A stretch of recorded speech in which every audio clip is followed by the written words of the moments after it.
ఒక్క క్యాప్స్యూల్ ఒక ప్రాణం, వేల క్యాప్స్యూల్స్ ఊహించలేని విధ్వంసం.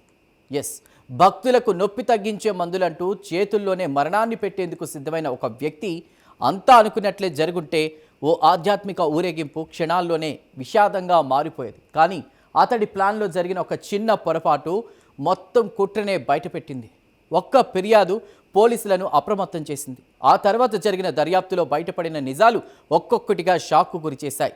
దాదాపు 15,000 విషపూరిత క్యాప్స్యూల్స్, వాటి వెనక దాగిన అసలు ఉద్దేశం, తరచూ జరిగిన విదేశీ ప్రయాణాలు, ఇవన్నీ ఎన్నో అనుమానాలకు తావిస్తున్నాయి. ఇంతకీ ఈ కుట్ర వెనుక ఒక్క వ్యక్తే ఉన్నాడా, లేక ఇంకా ఎవరైనా ఉన్నారా? అసలు లక్ష్యం ఎవరు? అంత పెద్ద విషాదాన్ని సృష్టించాలనే ఆలోచన ఎందుకు వచ్చింది? దేశాన్ని ఉలిక్కి పడేలా చేసిన ఈ భారీ విషప్రయోగ కుట్ర వెనుక అసలు నిజాలేంటో లెట్ us వాచ్.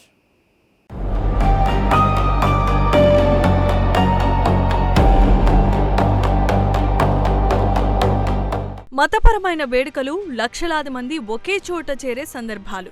అలాంటి వేళల్లో భద్రతా సిబ్బంది ఎంత అప్రమత్తంగా ఉంటారో ప్రత్యేకంగా చెప్పాల్సిన అవసరమే లేదు. ఎందుకంటే ఇలాంటి భారీ కార్యక్రమాలను లక్ష్యంగా చేసుకుని జరిగే చిన్న తప్పిదం కూడా పెను విషాదానికి దారితీయొచ్చు. అలాంటి ప్రమాదమే ముంబైలో త్రుటిలో తప్పిపోయింది. పోలీసుల అప్రమత్తతతో వేలాది మంది ప్రాణాలు సురక్షితంగా బయటపడ్డాయి. మొహరం పండుగ సందర్భంగా ముంబైలో జరిగే భారీ ఊరేగింపులో పాల్గొనే భక్తులని లక్ష్యంగా చేసుకుని ఒక వ్యక్తి ప్రాణాంతకమైన పథకాన్ని రచించాడు.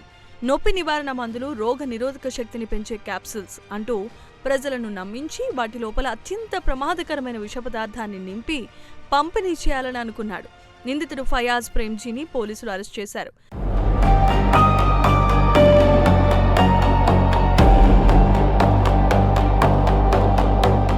పూణేలో విమాన్ నగర్కి చెందిన 39 ఏళ్ల ఫయాజ్ ప్రేమ్జీ ఓ పెయింట్ వ్యాపారి. విచారణలో బయటపడిన వివరాల ప్రకారం నిందితుడు దక్షిణ ముంబై డోంగ్రీ ప్రాంతంలో ఓ అతిథి గృహంలో బస చేస్తూ మొహరం ఊరేగింపులో పాల్గొనే భక్తులకు ఈ క్యాప్సూల్స్ ని పంపిణీ చేసే ఏర్పాట్లు చేస్తున్నట్లుగా తెలుస్తోంది. కానీ అతడి పథకం అమలయ్యేలోపే అనుకోని మలుపు తిరిగింది.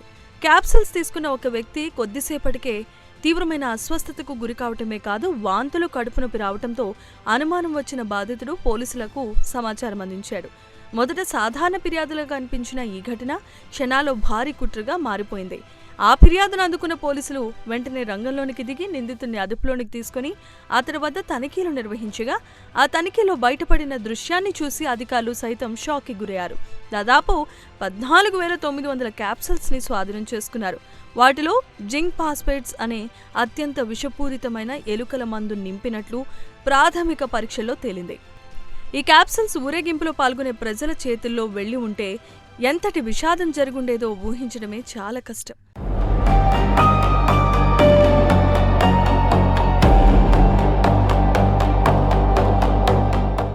ఈ కేసులో మరో కీలకమైన అంశం కూడా దర్యాప్తు సంస్థల దృష్టిని ఆకర్షిస్తోంది.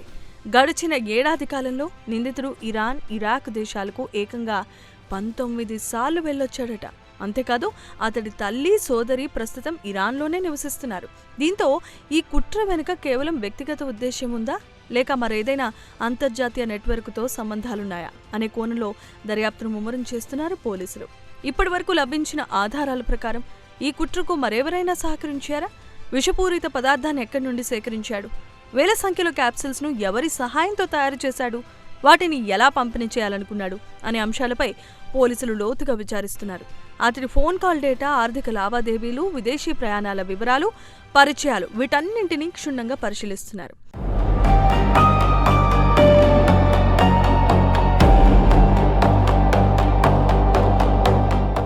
ఇక ఈ కేసు కేవలం ఒక వ్యక్తి అరెస్టుతో ముగిసిపోయే వ్యవహారం అయితే కాదు. భారీ జనసమూహాలనే లక్ష్యంగా చేసుకుని సాధారణమైన మందుల రూపంలో ప్రాణాంతక విషాన్ని పంపిణీ చేయాలనే ఆలోచన ఎంత ప్రమాదకరమో ఈ ఘటనే మనకు చూపించింది. ప్రజల విశ్వాసాన్ని ఆయుధంగా మార్చుకునే ఇలాంటి కుట్రలు భద్రతా వ్యవస్థలకు కొత్త సవాళ్లను విసురుతున్నాయి. ఈ ఘటన ప్రతి ఒక్కరికి ఒక కీలకమైన సందేశాన్ని ఇస్తోంది. అపరిచితులు ఇచ్చే మందులు, క్యాప్సూల్స్, ఆహారం, పానీయాలు అవి ఎంత నమ్మకంగా కనిపించినా నిర్ధారణ లేకుండా తీసుకోవటం ఎంత ప్రమాదకరమో ఇప్పుడు ఈ కేసు స్పష్టం చేసింది. మరోవైపు ఒక ఫిర్యాదు, ఒక్క అనుమానం, పోలీసు స్పందన నేడు వేలాది మంది ప్రాణాలను కాపాడాయి.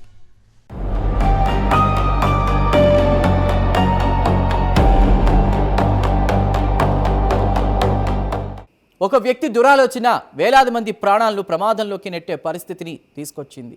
అయితే ప్రజల అప్రమత్తత, పోలీసుల సత్వర స్పందనతో పెను విషాదం తప్పింది. మనకు తెలియని వ్యక్తులు ఇచ్చే మందులు, ఆహారం, పానీయాలు లేదా ఇతర వస్తువులను నిర్లక్ష్యంగా స్వీకరించడం ఎంత ప్రమాదమో ఈ ఘటన మరోసారి గుర్తు చేసింది.